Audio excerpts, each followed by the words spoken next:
హరి ఓం శ్రీ గురుభ్యో నమః. శ్రీ రమణ సద్గురు దేవాయ నమః. శ్రీ రమణ భాషణములు 1937 డిసెంబర్ 16వ తారీఖు. ఇది 429 బెంగుళూరు నుంచి వచ్చిన స్త్రీలలో ఒక ఆవిడ. మా దృష్టికి ప్రపంచము నానా భేదాలతోటి నిండి ఉంది. ఈ నానాత్వము గడిచి సర్వార్థములకు ఏకైక సారాన్ని గ్రహించే విధానం ఏమిటి చెప్పండి భగవాన్ అని అడిగాడు. మా దృష్టికి ప్రపంచమంతా నానా నానా నానా భేదాలతో వేరుగా కనిపిస్తోంది. ఈ నానాత్వం అంతా తొలగి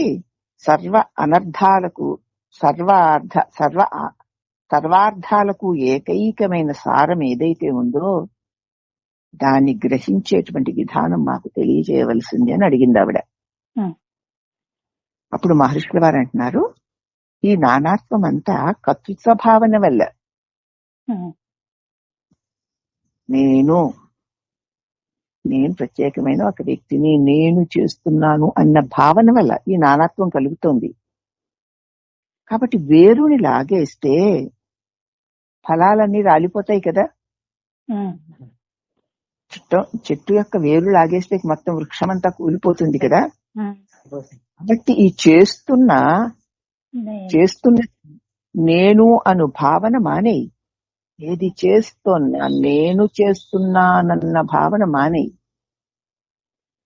నానాత్వమంతా దానికదే మాయమైపోతుంది. సారమైన సత్వం మిగులుతుంది. నేను చేస్తున్నాను భావన వదిలేస్తే ఏముందమ్మా అక్కడ? చేసేవాడు చెయ్యబడేది కూడా ఏ ప్రత్యేక విలువగాను ఉండదు. అప్పుడు సారమైన సత్యమే నీకు మిగులుతుంది. కర్తృత్వ భావన పోవడానికి కర్త ఎవరా అని విచారణ చెయ్యాలి. లోపల వెతికితే ఎవరా అని వెతికి చూస్తే ఈ కర్తృత్వ భావన లేకుండా పోతుంది. విచార మార్గము అంటే అదే. నేను ఇలా చేశా, నేను అలా చేశా అనేటువంటి ఈ చేసేవాడెవడు అని చూడాలి. చూస్తే ఈ చేసేవాడు లేకుండా పోతాడు. ఉంటున్నాడా మరి ప్రశ్నిస్తే, ఎవరు అని ప్రశ్నిస్తే లేకుండా పోతున్నాడు. వాడు లేకుండా పోతే ఏముంది? ఉన్నదేదో అదే ఉంది. దాని మీద కర్తృత్వ భావన చేరి అనేకత్వాన్ని తోపింపజేస్తుంది. ఈ అనేకత్వం పోవాలి అంటే దీనికి మూల కారణం ఏమిటా అని కర్త ఎవరా అని చూస్తే కర్తే లేకుండా పోతాడు. అప్పుడు